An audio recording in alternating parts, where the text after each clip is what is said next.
L'alimentation en bovin de boucherie est souvent l'oubliée. On parle des maladies, mais on oublie de parler d'alimentation qui est vraiment la base au niveau de la santé des animaux. Aujourd'hui, il y a Evelyne Bouliane avec nous autres qui va pouvoir nous parler de ce sujet-là. Evelyne est agronome, puis elle travaille pour le Bureau vétérinaire Sainte-Marie et la clinique vétérinaire de Saint-Georges. Evelyne, tu dirais, toi, que les 5 grands principes en alimentation pour le vache-veau, bovin de boucherie, qu'est-ce que ça serait? Bien, si on y va à la base, là, vraiment à la base, parce que c'est important de tout le temps retourner là pour être sûr qu'on n'échappe rien. Premièrement, l'énergie. Après ça, les protéines. Ensuite de ça, je dirais la fibre. Ensuite, on dirait les vitamines et minéraux.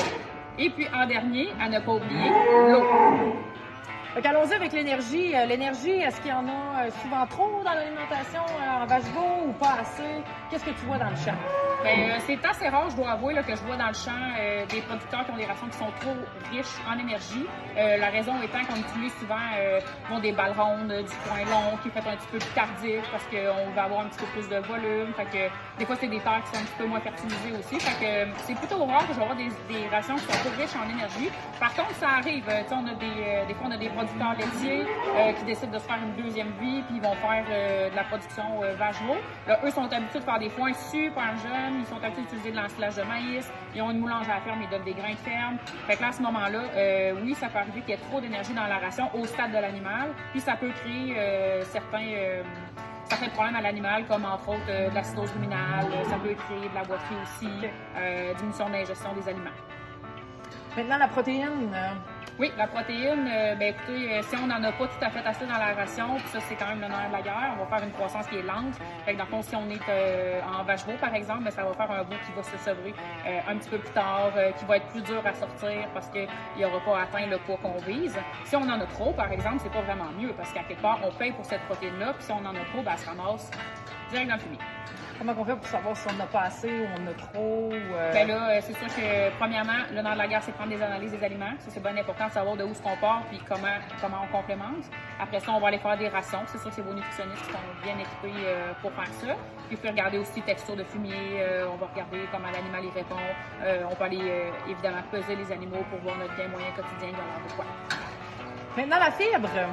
Bien, la fibre, c'est que ce soit un bovin de boucherie ou un bovin laitier, on est dans le ruminant, fait que c'est extrêmement important que l'animal rumine. Ça ne veut pas nécessairement dire qu'il y a besoin de la balle ronde en pleine longueur. On peut faire ruminer un animal avec de la balle ronde très rotocote ou des ensilages de silo ou de bunker, n'importe quoi. L'important, c'est d'avoir une bonne longueur de fibre qui va être efficace, puis d'en donner suffisamment à l'animal pour qu'il puisse, ça puisse activer sa salivation, qui va aller tamponner le pH de son rumen, pardon. Puis c'est ça qui va faire que l'animal va rester en santé, qui va aller maximiser son ingestion de matière sèche et donc faire plus de gains.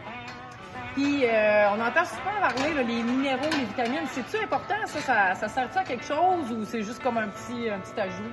Ben oui, les vitamines et minéraux, là, c'est un incontournable. On n'a pas le choix d'en supplémenter. Fait que la première chose, comme je disais au départ, c'est d'avoir une analyse de ses fourrages, de savoir qu'est-ce qu'on donne à nos animaux, puis après ça, de trouver avec votre nutritionniste, là, c'est quoi le minéral qui serait le plus adapté au stade de l'animal, qu'est-ce que vous avez comme genre de ration, puis aussi, là, bien important, valider les quantités que vous donnez parce que des fois, on en met, on se dit j'ai mis une poche, puis je pense que c'est correct, mais ça en aurait pris 2 peut-être.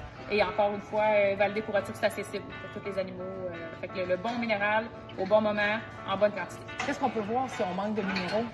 Au début, ça peut être subtil un petit peu, mais il peut y avoir certains signes. Là, si vous êtes déjà demandé, mettons, pourquoi votre voisin est tout le temps un petit peu plus cher que vous pour ses veaux, ben, ça peut être aussi subtil que pas tout à fait assez de minéral. Fait que la qualité du poil, la qualité des onglons, le développement de la stature, des animaux un petit peu plus chétifs, plus faibles. Fait que ça, moi, je porte attention à ça. Et l'eau, pour finir?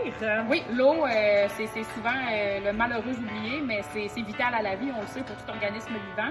Fait que l'eau, c'est super important d'en avoir de la qualité, évidemment, là, de grande qualité. Si on donne de l'eau qui est contaminée, ça aide pas. Il faut qu'elle soit exempte de contaminants, il faut qu'elle soit propre, il faut qu'elle soit renouvelée régulièrement, puis il faut qu'elle soit accessible aussi à plus qu'une tête, fait que plusieurs têtes peuvent boire en même temps. Il faut que ça soit là, disponible 24/7 aussi pour tous les animaux qui puissent boire en tout temps.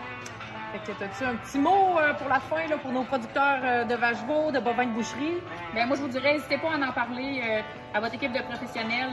C'est important que vous soyez bien entourés de ce côté-là parce que aujourd'hui, ça joue quand même assez serré pour augmenter la profitabilité de vos entreprises. Fait que n'hésitez surtout pas si vous avez des questions, parlez-en à votre équipe de médecins vétérinaires et vos nutritionnistes parce que les autres, ils connaissent ça en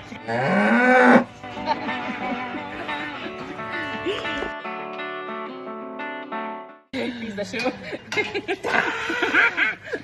Kill the cat! Il va revenir, c'est bon.